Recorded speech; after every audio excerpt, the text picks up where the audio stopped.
Materi terakhir yang akan kita bahas pada pertemuan kali ini adalah tentang hepatotoxicity atau toksisitas pada liver, ya, pada hati. Nah, kenapa kok hati sangat penting dalam mekanisme toksisitas suatu senyawa atau juga mekanisme detoksifikasi suatu senyawa? Karena kita sudah belajar kemarin beberapa reaksi terjadi di liver, dan liver juga sebagai tameng utama tubuh kita, ya, supaya tidak terpapar lebih jauh materi toksikan yang entah itu dihirup, entah itu dimakan, atau itu lewat derm kita, lewat kulit kita. Ya, the liver is the main organ where exogenous chemical metabolized. Ya, jadi bahwa hati sangat penting karena itu sebagai tempat di mana toksikan dimetabolize. Ya. Metabolisme tubuh, ya, khususnya kita ketoksikan, itu terjadi di hati. Karena segala sesuatu metabolisme terhadap toksikan itu dilakukan di hati, ketika ada sesuatu atau toksikannya berlebih sehingga kapasitas liver untuk memetabolize itu jadi terbatas, ya, bahkan nanti fungsinya berkurang, maka bisa jadi nanti ada yang namanya disfungsi hati atau ada kerusakan selnya, ya. Kita mengenal ada sirosis hati atau bahkan ada yang namanya gagal hati. Organ hati gagal untuk melakukan fungsinya karena dia sudah capek, istilahnya sudah capek untuk melakukan metabolisme, sehingga ketika ada toksikan lagi atau bahkan mungkin zat asing, misalkan virus dan lain sebagainya, yang kita fokus ke toksikan masuk ke dalam tubuh, dia tidak bisa mendetoksifikasi lagi. Dan dalam dunia industri biasanya kalau mau rilis obat, ya, di biokimia juga, maka yang pertama kali dicek adalah apakah berefek, ya. Jadi apakah obat tersebut atau jamu, ya, misalkan kalau di kita, ya, di Indonesia, apakah jamu itu punya efek toksik terhadap hati atau tidak? Itu pertama kali yang dicek. Makanya ketika uji coba klinis misalkan, atau uji toksisitas saja, selain BSLT, ya, pakai Artemia salina, terus kita biasanya tingkatkan organismenya, misal itu pada tikus, ya, kita uji toksisitas, cek entah itu toksisitas akut, misalkan biasanya kita toksisitas akut dulu, dicek, maka nanti terlihat efeknya terhadap hati. Ketika memberikan dosis sebanyak misalkan berapa miligram per kilogram berat badannya si tikus, nah, nanti dicek, ternyata ada sel-sel hati yang rusak, ya, atau ada yang berubah, atau bahkan ada organ hatinya berubah, entah itu bengkak, ya, ada yang namanya hepatomegali, ya, hepato, ya, berkaitan dengan liver, megali berarti menjadi besar, ya, hepatomegali, ada pembengkakan hati, berarti obat atau jamu ini atau herbal ini tidak bisa dengan dosis tersebut tidak bisa diaplikasikan atau tidak bisa digunakan. Kalau ada kerusakan pada organ-organ, ya, khususnya hati, berarti nanti, ya, tidak bisa dipublish atau dirilis ke pasar. Contohnya di sini ada yang namanya Rezulin, ya, obat anti diabetes. Setelah dirilis ke pasar, ya, ternyata ada riset, ini kan selalu dicek, ya, selalu diawasi, atau mungkin, ya, meskipun sudah rilis, tahu-tahu ada istilahnya keluhan, ya, keluhan terhadap penggunaan obat ini. Oh, ternyata ada penyakit yang ditimbulkan, meskipun di uji klinis misalkan atau di fase klinis 1, 2, 3 nggak masalah ya terhadap obat ini, tapi ternyata dalam jangka panjang ya beberapa tahun kemudian dicek ternyata ada, kalau di sini di Rezulin itu ada gagal hati. Ya. Maka obat ini langsung ditarik kembali. Hal ini wajar ya, wajar dilakukan dan wajar istilahnya kita temukan pada beberapa produk obat ya, karena untuk melindungi manusia itu sendiri. Ya. Oke, lalu ini the increasing popularity of herbal medicine ya, generally plant extract. Ya kalau herbal jamu ya biasanya dikonsumsinya dalam bentuk obat.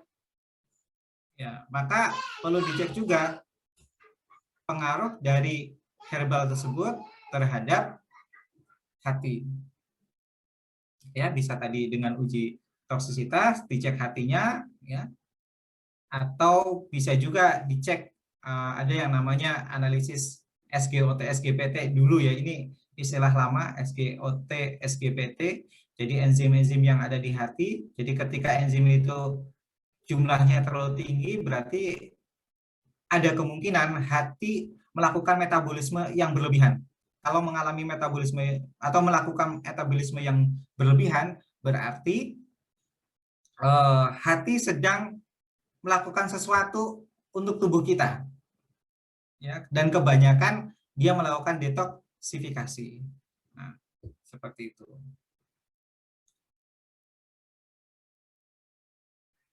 Kalau kita fokus pada tadi pembahasan herbal, maka herbal tersebut ya, yang kita konsumsi, yang dikonsumsi oleh masyarakat, umumnya kan tidak single compound. Ya, beda dengan obat komersil. Obat komersil biasanya tersusun atas satu komponen besar yang kita sebut senyawa aktif atau komponen aktifnya apa, lalu ada komponen tambahan yang biasanya itu bisa memperkuat efeknya sinergis atau dia sebagai karier, sebagai pembawa. Misalkan atau kalau paracetamol ya, yang kita lihat, yang kita konsumsi di kaplet atau di pil paracetamol itu bisa jadi tidak 500 mg paracetamol misalkan. Kalau yang di pasaran itu kurang lebih 400 mg ya, 400 mg paracetamol. Itu tidak 400 mg, pokoknya dalam satu pil itu tidak semuanya paracetamol. Ya, zat aktif satu-satunya yang ada di situ atau senyawa satu-satunya di situ. Tapi paracetamol adalah satu bagian dan itu adalah zat aktif yang dimasukkan ke dalam pil tersebut. Yang lainnya apa? Bisa jadi ada pembawanya, carrier-nya, ya. Bisa karbohidrat, ya. Yang karbohidratnya itu tidak akan punya efek terhadap si paracetamol, dan karbohidrat ketika kita konsumsi kan nggak masalah juga, ya, karena kita juga mengkonsumsi karbohidrat atau nasi misalkan seperti itu. Oke, ya. Beda halnya dengan herbal. Kalau herbal atau jamu yang kita konsumsi maka bisa jadi lebih dari satu, ya. Kalau di sini sometimes hundreds of compound. Jadi bahkan sampai ratusan senyawa kimia yang masih ada di herbal tersebut, ekstrak tersebut. Makanya ketika kita mengkonsumsi herbal terus ada gejala toksisitas yang muncul, ya, maka akan sangat sulit untuk mendeteksi apa sebenarnya senyawa yang membuat atau yang memunculkan gejala tersebut. Oke. Ya, tapi itu bagian dari mekanisme alami, dalam kutip alami yang kita temukan kalau kita mengaplikasikan atau mengkonsumsi herbal. Nah, itu recognize potential liver cell dysfunction. Jadi untuk melihat apakah ada kemungkinan disfungsi sel pada hati, maka pengetahuan terhadap fungsi hati itu sangat penting. Tidak hanya fungsinya yang tadi bisa mendetoksifikasi, mengeliminasi senyawa toksik, ya, mengubahnya jadi senyawa yang tidak berbahaya bagi tubuh kita, ya, tapi juga pengetahuan tentang strukturnya. Di mana sel hati itu, ya, kalau terjadi perubahan, misalkan ke yang kondisi lebih buruk, misalkan, itu perubahannya seperti apa terhadap sel hati itu? Apa yang dimaksud dengan sirosis dan lain sebagainya? Itu kan berkaitan dengan struktur dari liver itu sendiri, ya, struktur dari hati itu sendiri. Dan kita juga bisa memahami, harus memahami bagaimana fungsi hati dalam mengeliminir atau dalam mendetoksifikasi.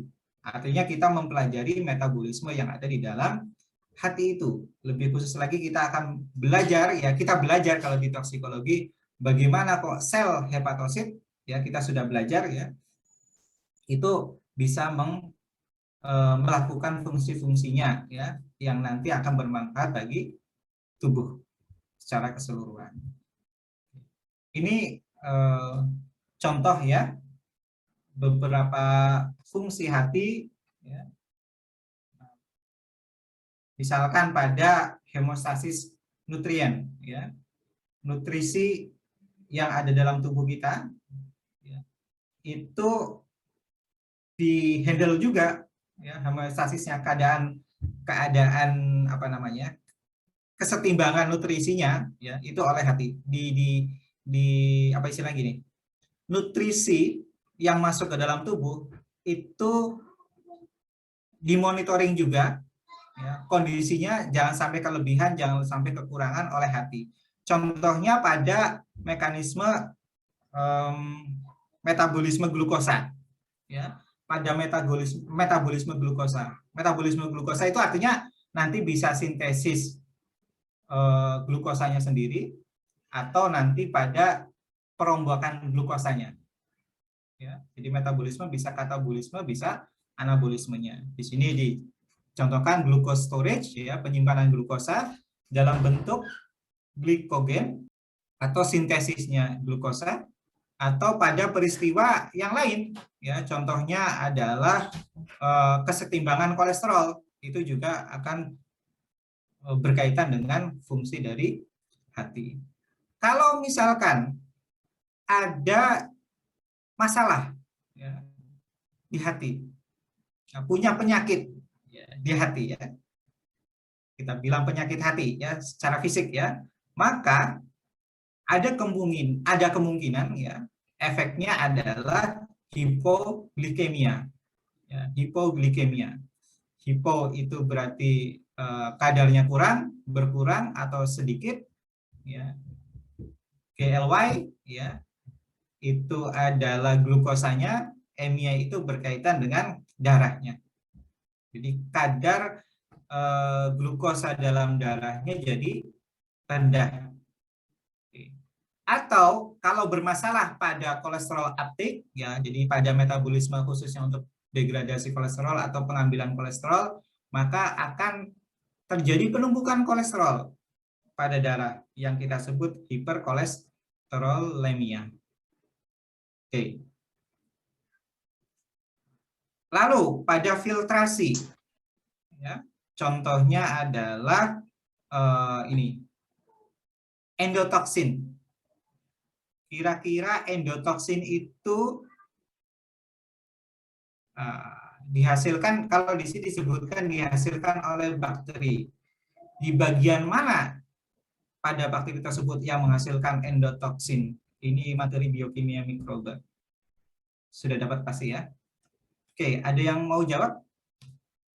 Oke, endotoksin tadi, endotoksin itu dihasilkan di lipopolisakarida atau LPS, dan itu dimiliki oleh bakteri gram negatif. Artinya ketika kita terpapar atau terinfeksi oleh mikroba ya, bakteri gram negatif, ada kemungkinan kita juga akan terpapar ya, endotoksin ya, racun ya, yang dikeluarkan oleh si bakteri ini. Nah, kalau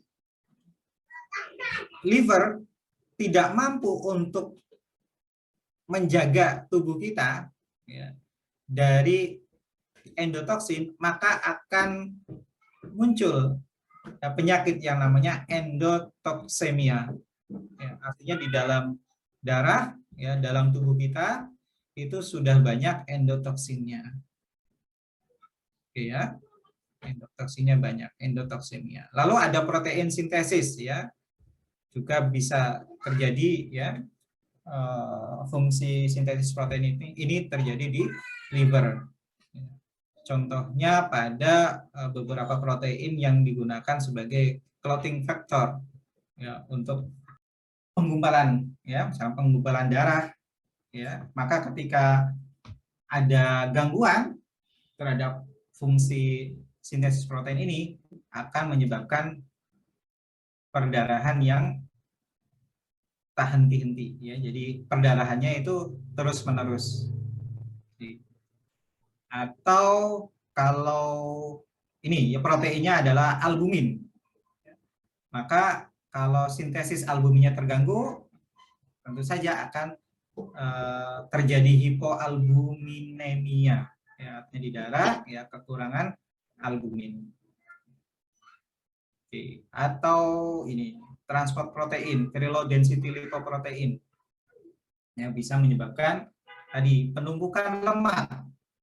Ya, kalau terjadi penumpukan lemak, maka akan mengganggu metabolisme yang ada di dalam. Ini selanjutnya bioactivation and detoxification ya. Contohnya pada sintesis atau metabolisme bilirubin dan amonia di hati. Ya, maka bisa efeknya bisa jaundice ini apa namanya? Penyakit kuning ya. Penyakit kuning. Ada gangguan atau hiperanemia. Ya.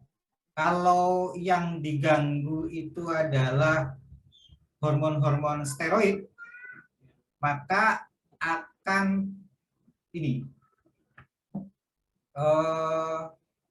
kehilangannya disebut loss of secondary male sex characteristic. Jadi sebagaimana kita ketahui bahwa manusia yang sudah puber akan muncul ya, gejala yang namanya akan memunculkan secara alamiah akan memunculkan sifat-sifat atau karakteristik pubertas kita. Misalkan kalau laki-laki kalau sudah puber maka suaranya berubah, atau secara fisik maka tumbuh rambut ya, rambut misalkan kumis ya, atau kalau sudah lama maka jenggot ya. Makanya kalau anak kecil misalkan ya, karena dia belum puber ya, dia nggak akan tumbuh kumis ya, tapi kalau sudah dewasa maka akan tumbuh ya tadi kumis, rambut sebagai bagian dari secondary male sex karakteristik ya. Atau jakun ya, jakunnya laki-laki sama perempuan ya kan berbeda. Jakun laki-laki bisa kelihatan, dan itu yang akan mengubah kita suara suara kita ya yang keluar juga jadi lebih besar ya, lebih ngebas ya, dibandingkan ketika anak-anak. Oke. Lalu ini pada detoxifikasi bioactivation of xenobiotics, ketika ada gangguan pada fungsi ini maka akan ada gangguan juga ya pada metabolisme xenobiotik tersebut ya, sehingga tidak mampu untuk mendetoksifikasi xenobiotik yang terganggu tersebut. Oke, terus ada formation of bile and biliary secretion. Ya kita sudah bahas ya bagian ini. Nah, maka akan terjadi fatty diare. Fatty diare ini maksudnya gini, ketika feses kita itu banyak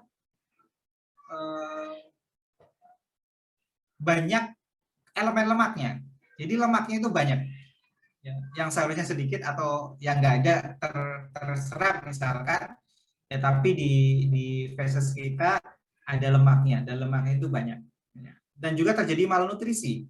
Ya, jadi malnutrisi ya, di mana gizi itu tidak seimbang dan kita mengalami metabolisme yang terganggu ya, gangguan pada metabolisme itu bisa jadi ya karena ada gangguan pada hatinya ya. Terus vitamin E defisiensi ya, bilirubin and kolesterol, jaundice ya, Gleason hiperkolesterolemia. Kalau berkaitan dengan fungsi pembentukan ini ya, pada metal ya, contohnya mangan induced neurotoxicity ya, jadi hanya diproduksi secara berlebihan ya, atau di xenobiotik delayed drug clearance ya. Ini berkaitan dengan fungsi-fungsi hati dan penyakit yang muncul ketika fungsi tersebut terganggu. Nah, ini strukturnya ya, strukturnya. Jadi kalau ada hati, ya, kalau dipotong maka ada bagian yang namanya lobul, ya, liver lobules. Nah, kalau dipotong di bagian ini melintang liver lobule ini ada yang namanya bile ductul terkoneksi dengan empedu ya. Lalu di sini ada pembuluh venanya ya kan. Nah, ini ada bagian yang terhubung dengan pembuluh arteri, atau lebih bagus ini kali ya, kalau kita punya hati ya, insya Allah punya hati semua ya. Nah, terus kita potong ada bagian yang namanya lobul. Nah, di lobul itu ada sel-sel hati atau yang disebut sebagai hepatosit. Dan hepatosit itu ya yang berperan penting dalam detoksifikasi. Oke. Lalu ini adalah contoh-contoh kerusakan. Sebagian sudah dibahas di sebelumnya. Respon hati terhadap paparan senyawa kimia, ya, toksikan yang masuk, itu sangat bervariasi dan bergantung pada intensitasnya. Ya, intensitas. Berapa banyak ya konsentrasinya, ya, konsentrasi si toksikan masuk ke dalam tubuh. Lalu pada sel-sel yang terimbas, yang terkena, itu berapa banyak. Lalu eksposurnya berapa lama. Ya, maka muncullah yang disebut sebagai toksisitas akut dan toksisitas kronis. Ada yang tahu bedanya toksisitas akut dan toksisitas kronis? Ya, kalau ini dibilang milder stress ya, jadi yang agak-agak pertengahan ya bisa kembali ya, fungsinya bisa kembali. Artinya secara temporer ya dia ada gejala untuk toksisitas ya. Contohnya adalah temporary kolestasis ya, setelah terpapar estrogen. Ada yang tahu kolestasis itu apa? Lalu ini ada beberapa contoh kerusakan lain ya. Ada tumor ya, misalkan ini representatif toksinnya adalah aflatoksin, androgen, arsenik dan sebagainya. Ini bisa dibaca lagi ya. Ini memberikan contoh aja untuk kerusakan pada hati. Lalu ada 3 hal ya, 3 mekanisme ini kalau kita lihat, kalau terjadi toksisitas ya, keracunan pada hati ya, ini contohnya ya ada obat ya. Obat ini tentu saja bisa ya seharusnya dimetabolisme oleh tubuh kita, kadang menimbulkan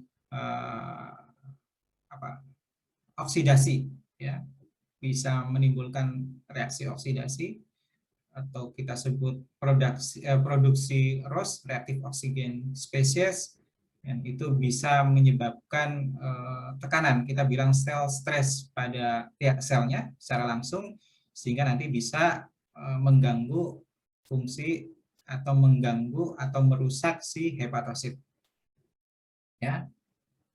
Lebih jauh lagi ya, berarti ada disfungsi di sini, bisa menyebabkan yang namanya mitochondrial permeability transition ya, mitochondrial permeability transition atau MPT. Nah, Kalau dalam kondisi seperti ini, jadi ada gangguan pada mitokondrianya, metabolisme mitokondrianya, maka bisa terjadi nekrosis, bisa juga terjadi apoptosis. Ya. Kalau nekrosis itu terjadi ketika ATP-nya di dalam sel itu nggak ada, ya, karena terjadi pengurangan yang sangat cepat. Ya. Sedangkan kalau ATP-nya itu masih ada, maka ATP tersebut nanti akan digunakan untuk melakukan fungsi metabolisme yang lain yang disebut sebagai apoptosis. Jadi mengaktifkan caspase 9, terus mengaktifkan efektor caspase 367, ya. Lalu terjadilah apoptosis. Itu kalau masih ada ATP. Ya. Dan itu terjadi karena tadi ada direct cell stress. Oke. Oke ya. Lalu ya. Jadi kalau misalkan di sini ada direct mitochondrial inhibition, ya. Jadi ada inhibisi pada sel-sel betanya, ya. Inhibisi pada peristiwa metabolisme, ya. Di sini dicontohkan sebagai beta oksidasi. Beta oksidasi artinya dia terkait dengan lipid metabolism, ya, lipid metabolism atau metabolisme lipid, ya. Sama, ya.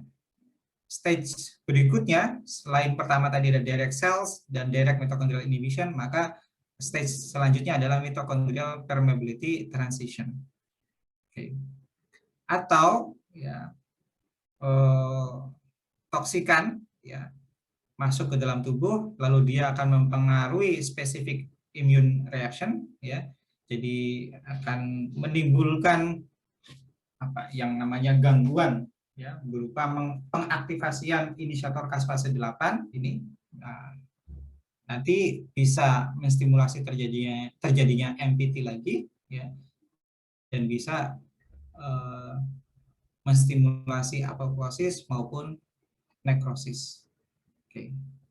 Ya, jadi secara umum ada 3 hal, ya. Ada 3 tahapan. Ya, tahapan pertama adalah ini, ya, direct cell stress, direct mitochondrial inhibition, specific immune reaction, ya. Terus kalau sudah nanti muncul, ya, ini akan menstimulasi terjadinya mitochondrial permeability transition, ya. Terus yang ketiga, ya, MPT ini bisa menyebabkan apoptosis maupun nekrosis bergantung pada keberadaan ATP-nya. Nah, ini kematian sel. Jadi kematian sel bisa melalui mekanisme yang disebut sebagai nekrosis, ada juga apoptosis.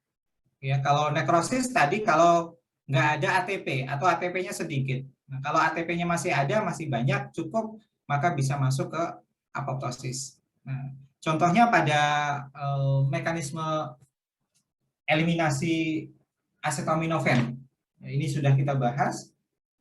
Ya. Jadi kalau acetaminophen, ya, secara umum dia bisa berubah menjadi napki, ya. Lalu kalau ada GSH, ya, maka dia akan di metabolize, ya, di mitokondria, nanti bisa masuk, ya, dan dia oncotic necrosis, ya. Ini terjadi manakala yang dipengaruhi oleh si metabolisme APAP ini, ya, acetaminophen atau APAP ini, dia nyerangnya pada surface membran, ya, pada permukaan membran dari sel, ya, sel hati, ya, maka akan muncul yang namanya oncotic necrosis. Nah, kalau oncotic necrosis ini juga ditandai dengan adanya inflamasi, ya, ditandai adanya inflamasi sebagai dari munculnya makrofag dan tadi sirkulasi leukosit. Oke. Kalau metabolismenya itu tidak menyerang pada permukaan, tapi dia menyerang pada inti selnya, dan bahkan terbentuk kondensasi kromatin, maka akan menyebabkan apoptosis. Ya, akan menyebabkan apoptosis. Bedanya yang paling kentara adalah kalau nekrosis pasti didahului dengan inflamasi, kalau apoptosis tidak didahului dengan inflamasi. Ya, jadi intinya kalau nekrosis itu pertama ya dia menyerang permukaan membran. Ya, dari permukaan membran itu kalau sudah dirusak permukaan membrannya, maka isi dari sel tersebut akan keluar dan akan menstimulasi atau menginduksi inflamasi. Ya. Kenapa menimbulkan inflamasi? Karena si isi sel tersebut harus dimakan oleh si makrofag atau si leukosit. Ya. Sel darah merah, sel darah putih ya. Karena itu jadi benda asing kan, karena sudah keluar dari sel itu, sel yang tadi surface membrannya rusak atau membran selnya rusak. Nah kalau apoptosis ya dia nyerangnya bukan pada membran, ya artinya isi dari selnya itu masih ada, ya, tapi yang diserang ternyata intinya, inti sel tersebut, ya, sehingga terjadi kondensasi kromatin dan nanti bisa merusak sel tersebut ya, dan dia mengalami apoptosis ya, dia tidak dibarengi dengan inflamasi tadi. Oke, ini gambaran yang lain dari metabolisme acetaminophen dan peristiwa nekrosis ya. Sebenarnya bisa diperhatikan gambarnya dari APAP ini adalah acetaminophen ya. Kalau di metabolisme, ya enzimnya kita sebut sitokrom P450 diubah menjadi NAPKI dengan melibatkan GSA, dia bisa membentuk APAP-GSA, ya. Atau ketika dia tidak di metabolis oleh dengan bantuan GSA, ya, NAPKI ini kan cenderung toksik, ya, maka dia akan merusak si mitokondria, ya, merusak mitokondria, dan dia bisa menyebabkan memproduksi oksidatif stres. Ya. Kalau sudah menginduksi oksidatif stres, dia bisa merilis faktor AIF ya, faktor AI, dan dia juga mengeluarkan endonuklease. Nah, kalau sudah mengeluarkan endonuklease, berarti dia bisa masuk ke inti sel. Nah, inti selnya itu kan ada DNA. Nah, DNA-nya itu bisa difragmentasi oleh endonuklease tersebut. Makanya kok kalau nekrosis ya itu bisa juga ya dilihat selain selain membrannya itu ada pada metabolisme APAP ya, dan dia masuk ke nekrosis, maka selain tadi sel membrannya rusak ya, bisa juga seharusnya ini nekrosis jenis apoptosis ya yang dimunculkan di sini ya, bukan nekrosis secara umum ya. Kalau nekrosis secara umum, nekrosis aja onkotik nekrosis, dia nyerangnya surface membran. Nah, kalau nekrosis yang apoptosis, dia nyerangnya ke terbentuk fragmentasi DNA seperti itu. Sorry, ini gambarnya jadi nggak jelas. Oke, lalu ini etanol. Bagaimana kalau ada orang yang mengkonsumsi alkohol secara berlebih, ya, etanol, ya. Maka secara umum etanol itu bisa diubah menjadi aldehida, ya, dan ini bisa menimbulkan reaktif oksigen spesies, dan tentu saja karena ini adalah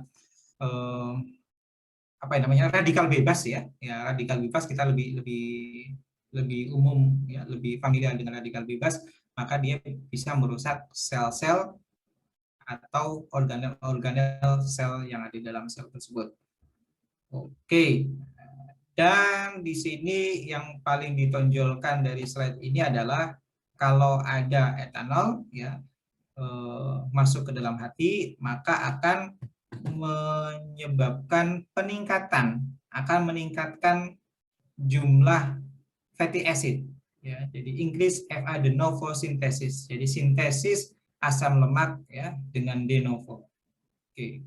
Kalau ada etanol, berarti nanti ada fatty ya, ada penumpukan asam lemak pada hati. Oke. Oke ya. Lalu ini yang lain juga, oke, alkohol ya atau etanol akan menyebabkan tadi produksi radikal bebas ya, lipotoxicity berkaitan dengan lipid ya, toksitas lipid karena lipidnya tadi jadi terakumulasi di hati, terus bisa IR stress, DNA damage ya, DNA-nya rusak, nanti akan mempengaruhi si P53 sehingga menyebabkan alcoholic liver disease, tapi masih ringan. Ya. Kalau dibarengi dengan konsumsi yang lain atau dia mengalami penyakit ya di hatinya, maka dia bisa menyebabkan ALD yang lebih parah. Oke, nah ini secara umum ya liver alcohol consumption ya akan menyebabkan kerusakan ya pada hati. Hati ketika rusak bisa meregenerasi diri ya, tapi tentu butuh waktu. Ya, kalau konsumsinya berlebih banyak ya, maka akan menyebabkan kerusakan, bisa sirosis atau disebut liver fibrosis dan sebagainya. Ya, artinya nanti fungsi hatinya jadi berkurang atau bahkan tadi ada gagal hati. Ya, kalau gagal hati ketika kita mengkonsumsi toksikan yang kita nggak tahu gitu ya, tidak hanya alkohol ya, maka hati tidak akan tahan ya, sehingga bisa menyebabkan keracunan ya, pada organ-organ yang lain seperti itu karena tidak bisa di cover oleh si hati sendiri atau bisa juga menyebabkan kanker kolon. Ya, ini ada produksi LPS, metabolites beta glucan, kanker kolon. Critical factor intoxicant induced liver injury ya. Jadi ketika kita terpapar ya kimia ya, maka tadi yang paling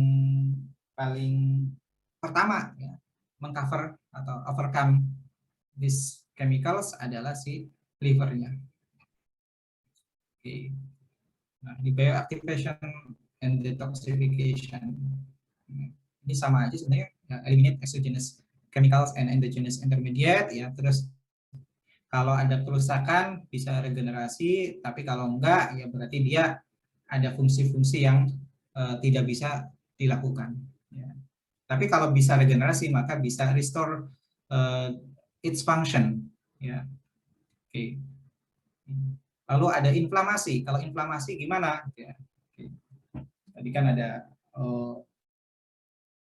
toxicity ya yang bisa menyebabkan inflamasi pada sel-sel hepatosit. Oke.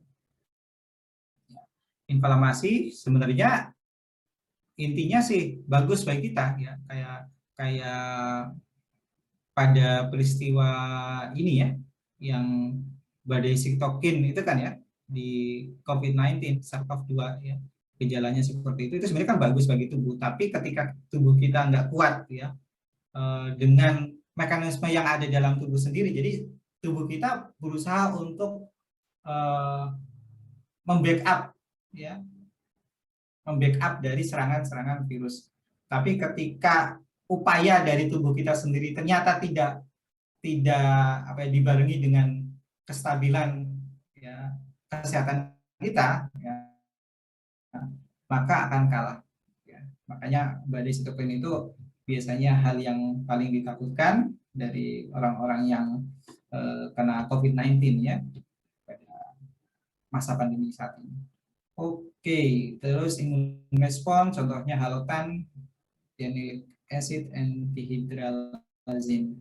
Nah, oke, terus idiosyncratic liver injury, ya sama ya. Ini sebenarnya ada menjelaskan toksisitas yang terjadi pada liver. Enggak, ya. Oke, nah ini faktor-faktor, ya, risk factor for hepatotoxicity, ya, faktor-faktor resiko, ya, untuk hepatotoksisitas. Oke, itu bisa datang, ya, jadi yang bisa menyebabkan gangguan pada hati itu bisa dari luar, ya, environment, ya, bisa juga faktor genetik. Apalagi kalau dua-duanya ada, ya, maka faktor luar, environment risk factor itu hanya bertugas mempercepat terjadinya kerusakan pada hati. Nah, perbedaannya ini ya, pada sebelah kiri di sini environment risk factor, ya. Nah, kalau yang genetik yang sebelah kanan. Bisa dilihat ya beberapa contohnya, ya. Di sini age-related change of pharmacokinetic. Jadi kalau sudah tua atau usianya sudah bertambah, maka juga akan mempengaruhi mekanisme bagaimana si hati ini mengeliminir si toksikan. Bisa mengubah farmakokinetika dari obat. Ya. Anak muda ketika mengkonsumsi obat ya nggak masalah karena hatinya masih bisa berfungsi dengan baik. Tetapi kalau sudah usia uzur ya, lansia, maka obatnya kalau bisa dikurangi konsumsi obat. Kenapa? Karena selain ginjal yang nanti akan berat ya bekerja untuk mengeliminir si obat ya keluar melalui urin, bisa juga hatinya juga kelelahan atau mengalami tadi penurunan fungsi. Ini dan seterusnya ini bisa dibaca dan kita sudah bahas di slide-slide sebelumnya. Assalamualaikum warahmatullahi wabarakatuh.